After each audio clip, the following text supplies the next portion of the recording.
It's Jeff at Slavens Racing. This video is about how to take care of the cylinder bore on your KTM or any cylinder that has a Nikasil coating.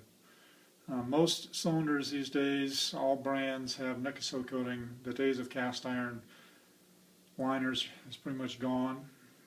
But all KTM models for the last, I don't know, 15 or more years have had Nikasil coated cylinders. Nikasil is nickel and silicon carbide, and they spray it on and then they machine it with a diamond hone to get the tolerances that they want. But guys are always wanting to do the wrong things to these things. The less you do, the better. Less is more on taking care of your cylinders. So after you've serviced your power valves and all that, guys always want to hone the damn things. Do not hone them. Honing will ruin a Nikasil coated cylinder. It's a very thin coating. The tolerances are tight, and if you hone it, you're going to make the tolerances big. Plus, you're going to damage the Nikasil. Nikasil, you know, when the guys redo Nikasil or when they do it at the factory, the surfacing is done with a diamond hone, not a regular stone hone. So, what is a stone hone? Well, this is a flex hone. You know, it's a spring-loaded hone. These are stones here.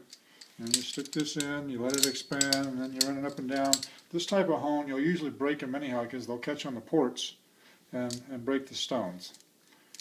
So, these don't work for a number of reasons, but you should never ever use it anyhow. Another little type of hone that guys want to use all the time on two-stroke cylinders is a ball hone. You can do it if you run it back and forth through there really fast. You can do it without tearing all the balls off of here. If you do it slow, you will shred the balls right off of this thing. But never ever use one of these on a Nikasil coated cylinder. It ruins them.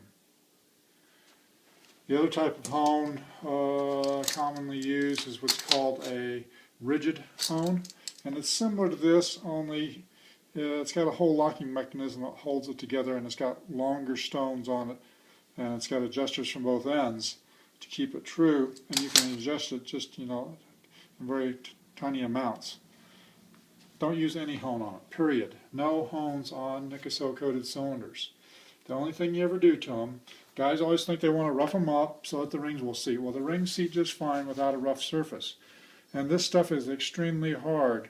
It's not like the old days of a cast iron cylinder, which cast iron is actually pretty soft and the rings would actually wear into the liner. That does not happen on a Nikasil coated cylinder. Nothing wears into the liner, or into the coating, excuse me. Yeah, it's very hard, but yet it is also still porous. And that's one of the qualities of it. And that's one of the main reasons why you don't want to ever use a hone to them. I mean, another of the reasons, other than changing the dimensions by honing. But the grit from these hones actually impregnates in the pores of this. It doesn't look porous, but it is. Some of them look more porous than others, but it actually is porous, and that grit will impregnate in there and then work its way out over time. So it's just like sand in your motor. Do not hone cylinder on Nikasil coated cylinders, period. The only thing you ever do to them. Okay, so if you've had a bad day on one, you overheated it really bad, and maybe just a super mild seizure, or you've scuffed the cylinder wall or something, there's a place in there, you typically would be on the exhaust side, where you want to just touch it up a little. Well, you can use a little bit of emery cloth. This is a 220 grit emery cloth. I don't even like to use it because it's also an abrasive that will get in the pores of the cylinder. But if you're just talking about a small area, you can get by with it. And just do it in an X pattern. So go one way and then the other way, and kind of an X pattern, and just touch that area that might be mildly damaged. And then use Scotch-Brite. Scotch-Brite's also an abrasive. It has abrasive material in it, and you can touch up that same area. Other than that, all you ever do to one of these is there's usually a kind of a layer of carbon up here on the top, just a couple millimeters wide, and sometimes there'll be some little carbon streaks on the cylinder wall, just little hot spots. And you can take this and you can touch them up. I don't want to do it on this cylinder because it's just been refinished, and it's perfect. But you can just take the Scotch-Brite, these come in big pads. I cut them down with scissors to these smaller dimensions to make them easier to work with. And you can just go in there and just kind of clean things up. So after that, you would use contact cleaner.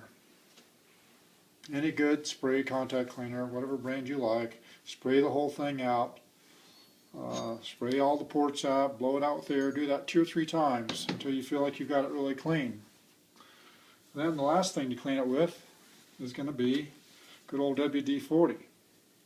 Because even if you've cleaned it with contact cleaner or carburetor cleaner or any other type of cleaner, it's still dirty. And now this cylinder looks spotless, but I bet that I can still get dirt out of it.